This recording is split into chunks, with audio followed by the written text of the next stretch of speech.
Welcome to Mixtapes and Tasty Cakes with your host Bert Laporte, Damien Monte Carlo, and Angry Mike D. Alright, sit back and enjoy the ride as they talk about all things that rock and other useless knowledge you don't care about. And remember, every asshole has an opinion. This is theirs. Don't forget to hit that like button and subscribe.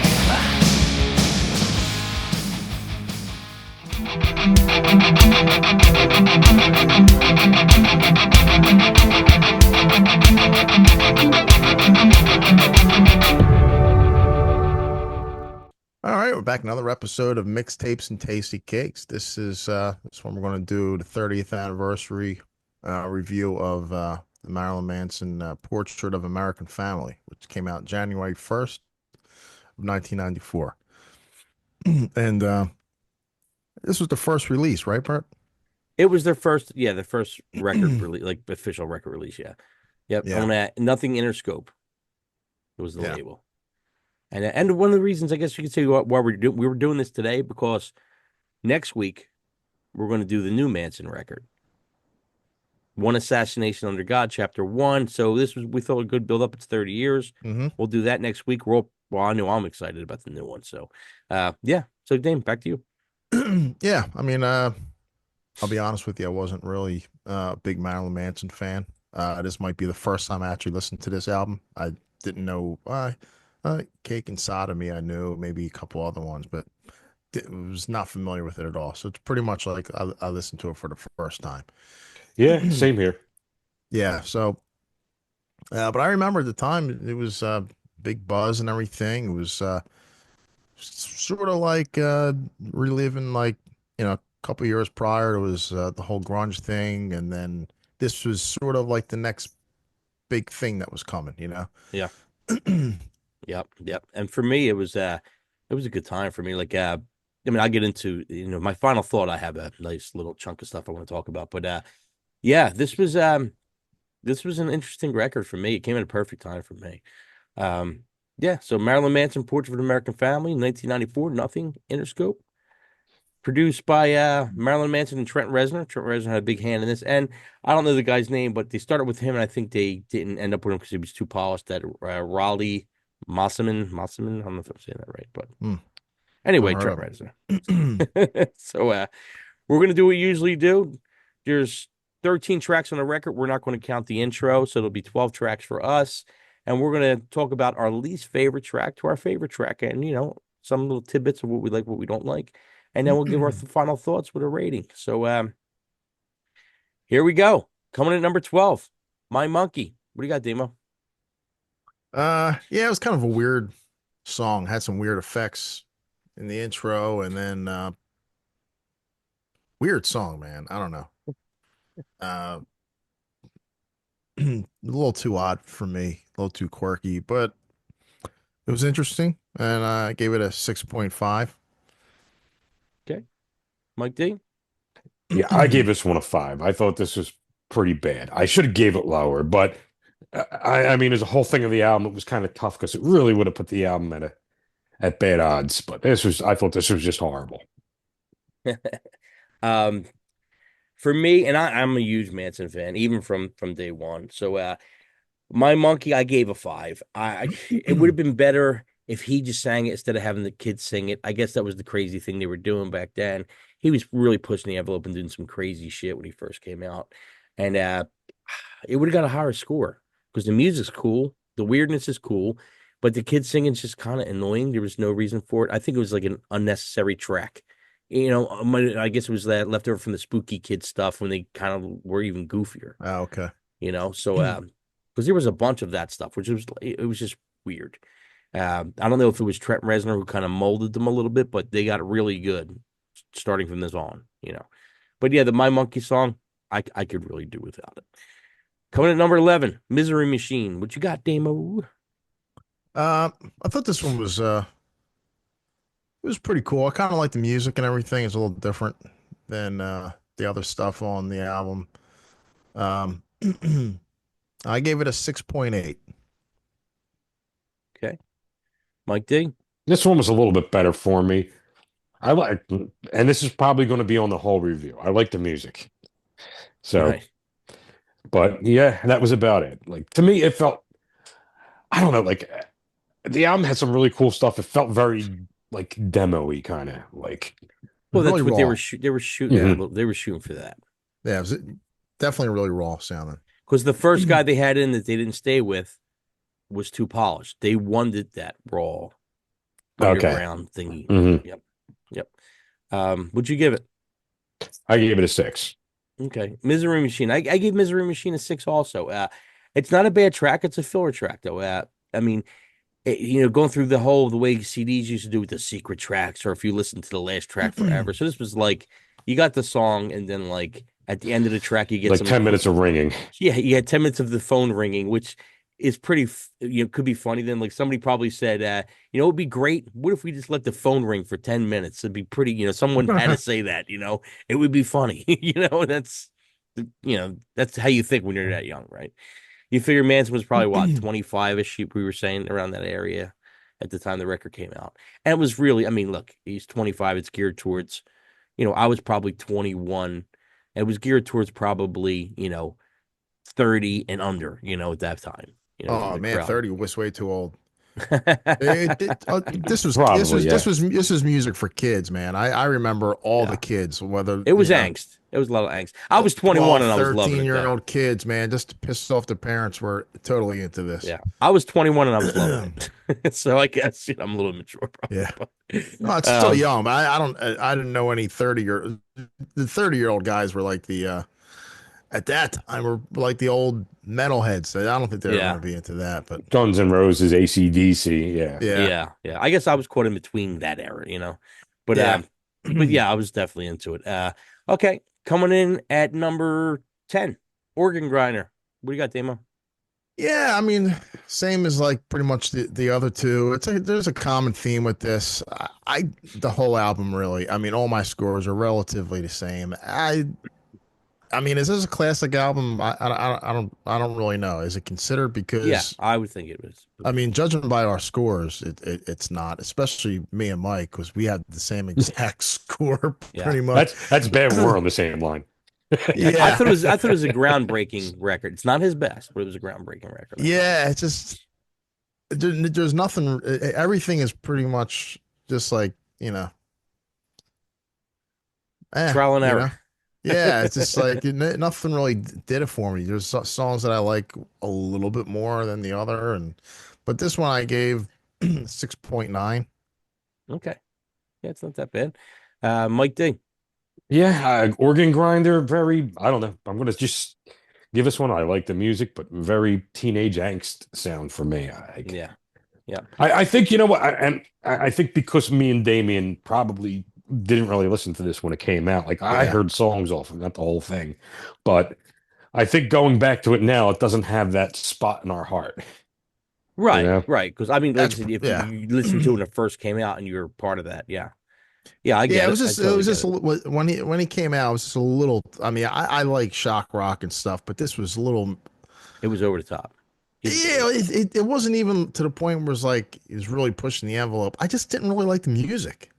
Right. I kind of liked everything else that he was doing. I just didn't think the music was good. Didn't Right. really do anything for me. Some of the stuff he did later on I liked, but Oh yeah, well he got great. I thought he got really artistic and great Yeah. as he progressed each record most of the part. well, as you should, Yeah, absolutely. I gave Organ Grinder a 6.5. I mean, this album's filled with all kinds of over the line, towing the line, brutal lyrics. I don't even want to know what this song's about. I don't even want to think what this song's about. But overall, good melody. It's got some good hooks in it. I gave it a 6.5. Coming to 9, Snake Eyes and Sissies. What do you got, Demo? It kind of reminds me of like a Rob Zombie, not White Zombie, like a Rob Zombie song. Yep. It was a little bit better than the other ones. I think I gave it a 7. So it's all pretty much in that same area. Yep. Mike D. I gave this one a 6.5. And that was also in my notes. Very, very White Zombie, Was it? Rob Zombie sounding. Yes. Yeah, yeah, I think me and Mike shared a brain on this one. yeah. He's did. He's did. He's definitely did. Snake Eyes and Sissies, I gave a 7. I dig the music. I think it's got a good hook. I think it's pretty good overall. I dig the change of the vocals. The middle part's really cool, and the spooky keyboards I think works well. So yeah, I gave it a 7. It's better than average. It's okay. Not great. Okay. Coming to number 8, Cyclops. What you got, Damo? This is my second favorite song on the album.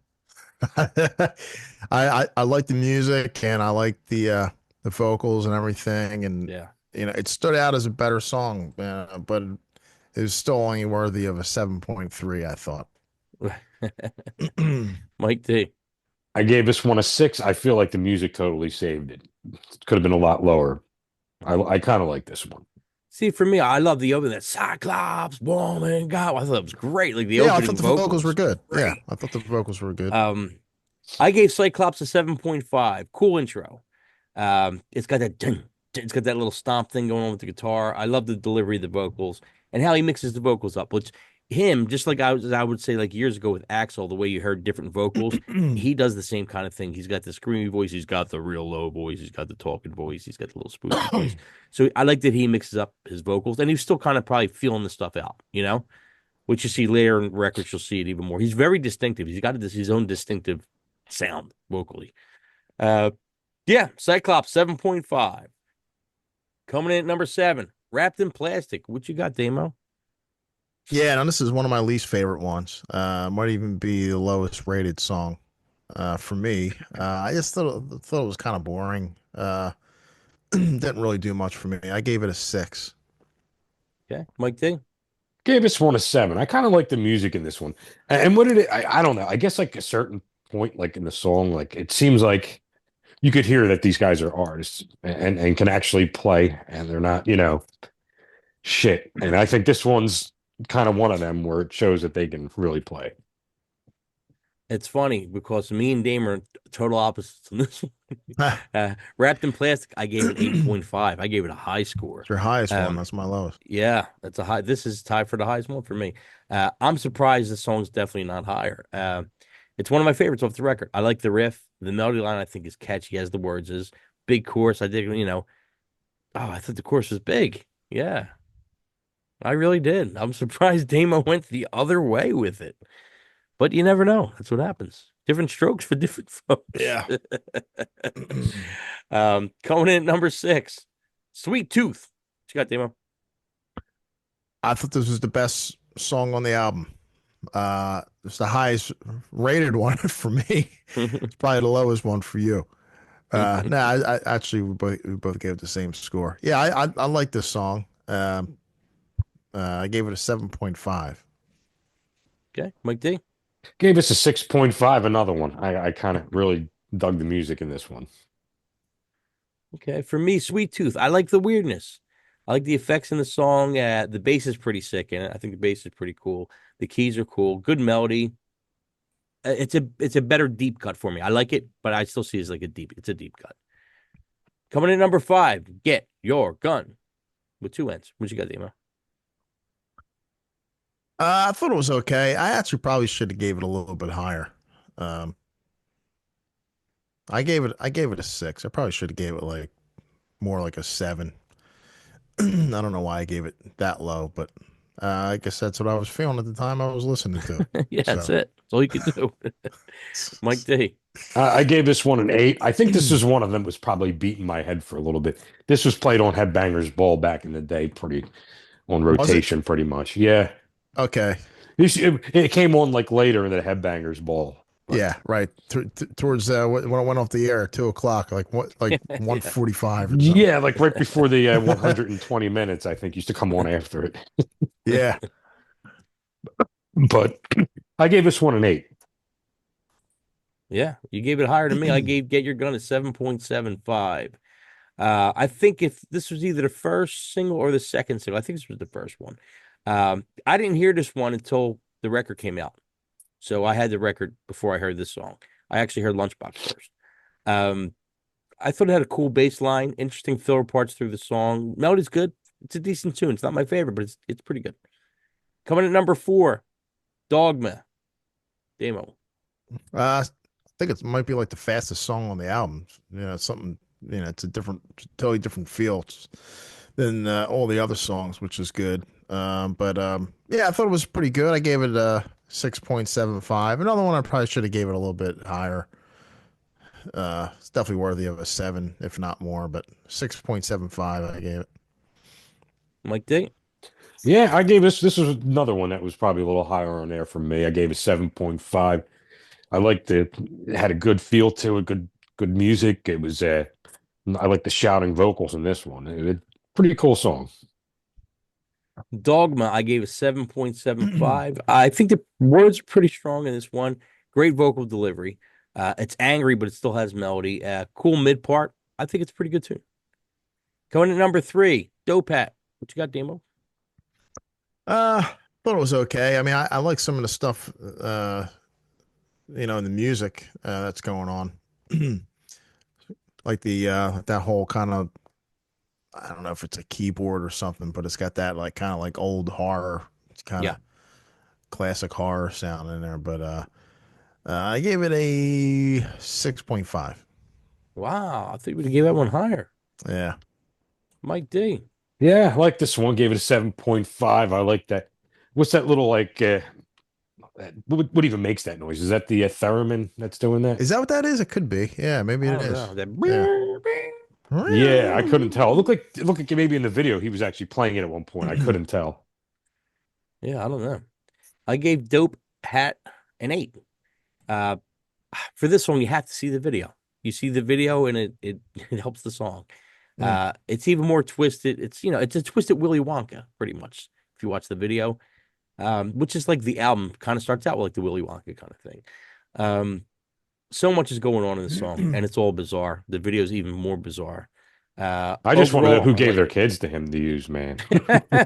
Yeah, yeah. I mean, I like the music. I like the melody. I like Dope Hat. I like Dope Hat a lot. Coming in at number 2, Lunchbox. What do you got there, Demo? Yeah, this was a pretty cool tune. I like the chorus in it. Uh, gave this one a solid 7. Strong 7. Dane gives it a strong 7. Mike D. Gave this one. I also gave this one a solid, strong 7. Yeah, good song, man. I like the music in this. I like his delivery in it. Cool song. Like, I gave Lunchbox a heaping 8.25. So it's just a good angry song. Perfect teenage angst song, I'm going to get my revenge song, or fuck it, this is who I am, fuck off song. Perfect at that age, probably. If you're like 17, 16 or whatever, it's probably perfect. Yeah. And like I said, Manson was all over it. So 8.25 for Lunchbox. Coming at number 1, Cake and Sodomy. What do you got there, Damo? Yeah, it's a good tune. Chorus is good. It's catchy. I gave it a 7.25. Okay. Yeah. Mike D. yeah, I gave this one an 8. I like the chorus. I like his whole delivery in this one. Great opener track. Kind of, lets you know what you're in for. Yeah. Yep. I gave Cake and Sodomy an 8.5. The album starts out with the prelude, the family trip, which has that Willy Wonka thing going on. And then it blasts right into Cake and Sodomy with the drums, doing the little, that little like, roundabout thing on there, right? The lyrics are brutal, good melody, a lot of angst in it. It's got a good hook. I always thought the song was real good. This was one of my favorite songs from them. When this album came out, this is the one that was probably my favorite. So yeah. So looking at the scores here, we'll go to Damo first. Damo gave it a 6.79. Mike D Angry Mike D also gave it a 6.79. I gave it a 7.35. It comes in a total for a 6.97. I wish it would at least hit a 7, but it's a 6.97. It's pretty close. It's still decent. So yeah. So let's go to our final thoughts. We'll start with you, Dame, first. Yeah, I actually thought I was going to like it a lot more. Unfortunately, I wasn't that crazy about this one, but I should listen to the one after that. What's that? Smells Like Children. I guess that's the one. That's like the remix one. It's really got Smells Like Children's more like a remix record with a couple covers on this. there. Yeah. It's not a whole remix. Like Dope Hat is like Dance of the Dopes. It's a pretty interesting. It's got like a lot of Okay. weird little So what's the follow up would be Antichrist Superstar. Super. Okay. Which one's the beautiful people? Antichrist Superstar. Antichrist. That's what Okay. broke. That's That what really one, okay. broke them. Right. Okay. So should maybe listen to that one next. Yeah. I See mean, that where- one's great. see That where one's they great. where they went. But yeah, it was really raw sounding. I actually thought it was going to be a lot better. Again, like I mentioned, I wasn't really into them. Into them when they first came out musically. So I never really listened to it back then. A couple songs I knew, but yeah, so it was really like listening to it for the first time, and probably won't go back and listen to it again, honestly. But Right. I will check out the other stuff, because you know, I like the new songs. I really like, Yeah. and some of the other stuff he's done in the past, I like. So, you know, Cool. so some artists, they grow, they get better as they go along. Well, this is definitely this is a first initial teenage angst record, right? And then you build up from there. That's why I look at it. But what do you got, Mike, for your final thought? Yeah, I mean, as much as the rank I gave it, I tried to put myself into that mindset, which it's even hard to do sometimes. But I don't know. I mean, it's not something I think I'd go back to. And it's weird because you know what? I actually bought because I was more than Nine Inch Nails, and that was my band back in like the '90s, Nine Inch Nails.